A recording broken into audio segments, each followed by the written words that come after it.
बहुत समय पहले की बात है। एक छोटे से राज्य में एक राजा शासन करता था। राजा बहुत बुद्धिमान और न्यायप्रिय था, लेकिन उसे एक चिंता थी। उसके राज्य में लोग आलसी और स्वार्थी हो गए थे। फसलें ठीक से नहीं उगती थीं और लोग एक दूसरे की मदद नहीं करते थे।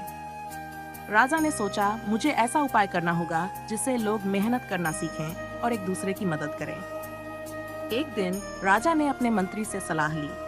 मंत्री ने सुझाव दिया कि राज्य के लोगों को प्रेरित करने के लिए उन्हें कोई अनोखी चुनौती देनी चाहिए। राजा को यह विचार पसंद आया। उसने अपने राजभवन में एक बड़ी सभा बुलाई और घोषणा की, मेरे पास एक जादुई बीज है। जो भी इसे बोएगा और इसकी सही तरीके से देखभाल करेगा, उसे इतना बड़ा इनाम मिलेगा जिसकी आप कल्पना भी नहीं कर सकते। लेकिन याद रखें, ये बीज केवल उनकी मेहनत और ईमानदारी से फल देगा। राज्य के लोग उत्सुक हो गए। हर कोई उस बीज को पाने की कोशिश में लग गया। लेकिन राजा ने केवल कुछ चुनिंदा किसानों को वह बीज दिया जो ईमानदार और मेहनती माने जाते थे। उनमें से एक था रघु, जो गरीब लेकिन मेहनती किसान था। रघु ने वह बीज अपने छोटे से खेत में बो दिया।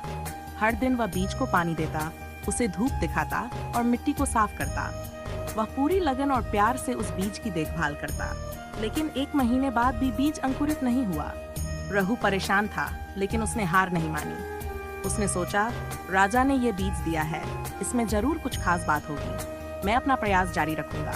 अन्य किसानों ने जब देखा कि बीज अंकुरित नहीं हो रहा है, तो उन्होंने उसे छोड़ दिया या झूठ बोलना शुरू कर दिया कि उनका बीज बहुत अच्छा उग रहा है। वे राजा को प्रभावित करना चाहते थे। 1 साल बाद राजा ने सभी किसानों को राजमहल बुलाया और पूछा, क्या किसी का बीज फल दे पाया?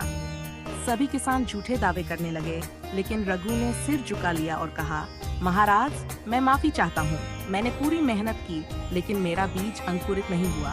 ये सुनकर राजा मुस्कुराया और बोला, रघु, तुम सच्चे और ईमानदार हो। सच तो यह है कि मैंने जो बीज दिए थे वे सब उबले हुए थे। उनमें से कुछ भी नहीं उग सकता था। तुमने अपनी मेहनत और ईमानदारी से सच्चाई दिखा दी। राजा ने रघु को पुरस्कार स्वरूप अपने राज्य का सबसे बड़ा खेत और ढेर सारी धन संपत्ति दी। रघु ने वह संपत्ति अपने राज्य के लोगों की भलाई के लिए लगाई। धीरे धीरे राज्य के लोग भी उसकी तरह मेहनती और ईमानदार बन गए। जीवन में मुश्किलें चाहे जितनी भी आएं, सच्चाई का मार्ग कभी मत छोड़ो।